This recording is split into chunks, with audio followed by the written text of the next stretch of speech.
High student, আজকে আমি তোমাদেরকে দেখাচ্ছি কিভাবে খুব সহজেই ভ্যানিশিং ফ্যাক্টর করা যায়, অর্থাৎ বহুপদী রাশিমালার কিভাবে উৎপাদক বিশ্লেষণ করা যায় তার একটা সহজ পদ্ধতি আমি তোমাদেরকে দেখাচ্ছি।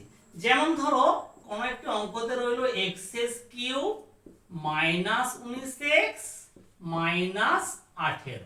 তাহলে কিভাবে করবে?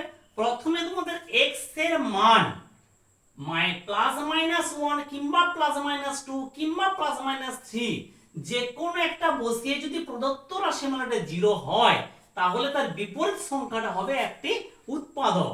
যেমন ধরো x এর মান এখানে আমরা মাইনাস 1 বসালাম, তাহলে minus 1 cube minus 1 into minus 1 minus 18, minus 1 plus 19 minus 18, minus 19 plus 19 equal to 0।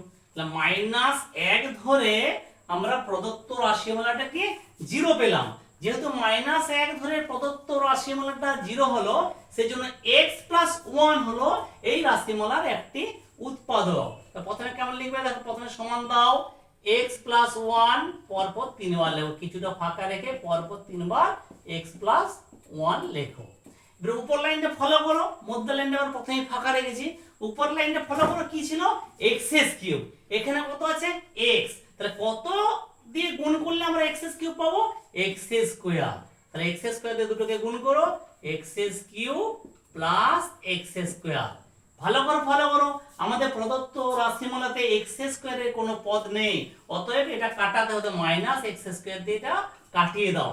এরপর দেখো মাইনাস, কত দিয়ে গুণ করলে x স্কয়ার পাবে x দিয়ে, তাহলে minus x square minus x, উপরে কত x আছে মাইনাস 19x, তাহলে আমাদেরকে দিতে হবে মাইনাস 18x।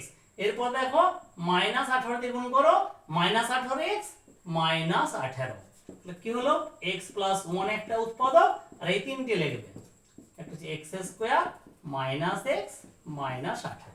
তাহলে বুঝতে পারলে খুব সহজে আমরা ভ্যানিশিং ফ্যাক্টরটা করে দিতে পারলাম।